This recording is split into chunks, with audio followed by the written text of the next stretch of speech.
Near Xi'an, China, beneath a quiet earthen mound, lies the sealed burial chamber of Qin Shi Huang, the first emperor. Discovered more than 50 years ago, it has never been opened. Why does it remain closed? Because the moment fresh oxygen floods in, fragile timbers and the warrior's ancient pigments could collapse and fade in minutes. Loss that no modern conservation can undo. Historian Sima Qian described rivers of liquid mercury guarding the tomb, echoed today by traces in surrounding soils. Between toxic risk and ethics of preservation, the chamber stays sealed, for now. The Mausoleum of the First Qin Emperor, built circa 246 to 208 BCE, lies beneath a vast earthen mound in Xi'an, China.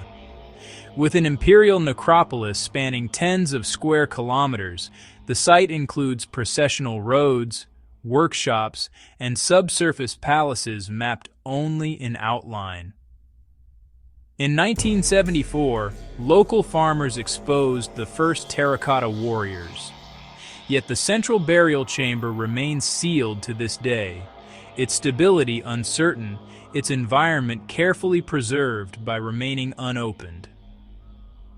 Conservation teams warn that lacquer coatings and mineral pigments, cinnabar reds, azurite blues, can blister and flake within minutes of oxygen and humidity shifts, destroying surfaces faster than they can be saved.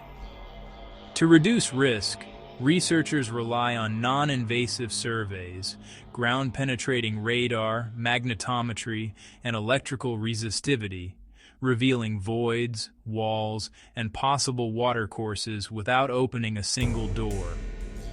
Multiple studies have detected elevated mercury in surrounding soils, consistent with ancient accounts of rivers of mercury, though scholars debate natural versus human sources and the reliability of dispersion models. As a result, the core area is tightly controlled.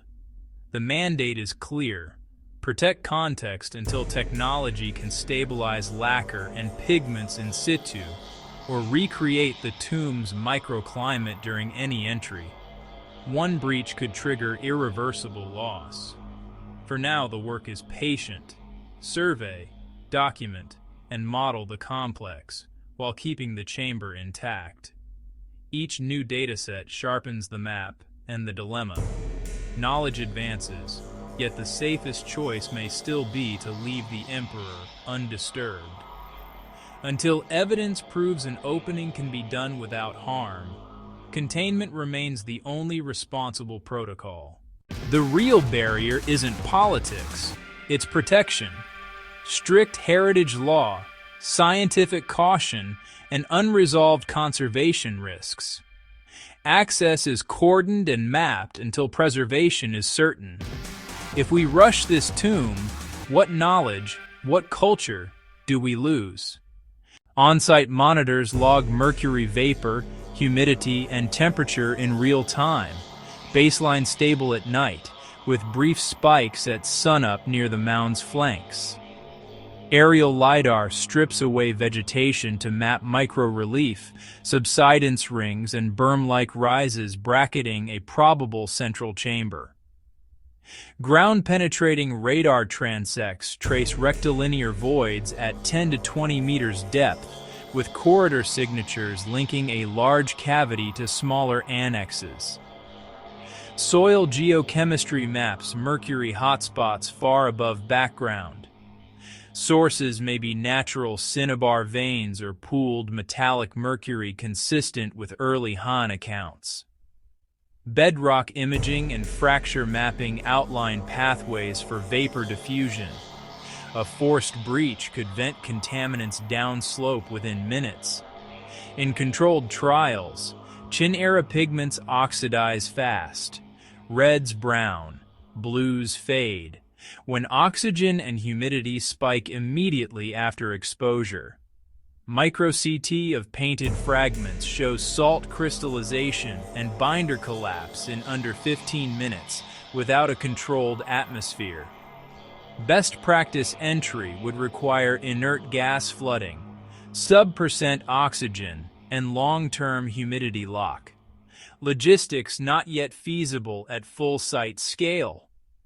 Conclusion: premature opening risks irreversible cultural loss and a localized environmental hazard.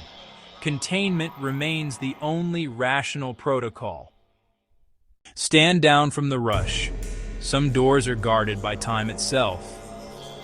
If you value evidence over spectacle, stay with us. We investigate how archaeologists, conservators, and policymakers decide when not to dig, when restraint preserves more than action.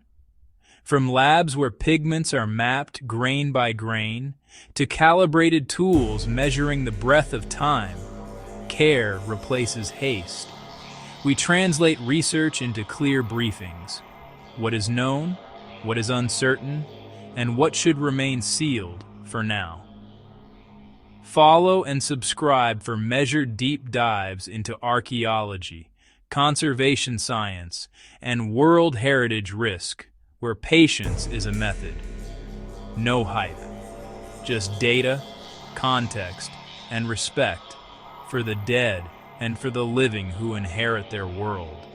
Join the watch. Protect history by learning when to wait. Subscribe for the next briefing.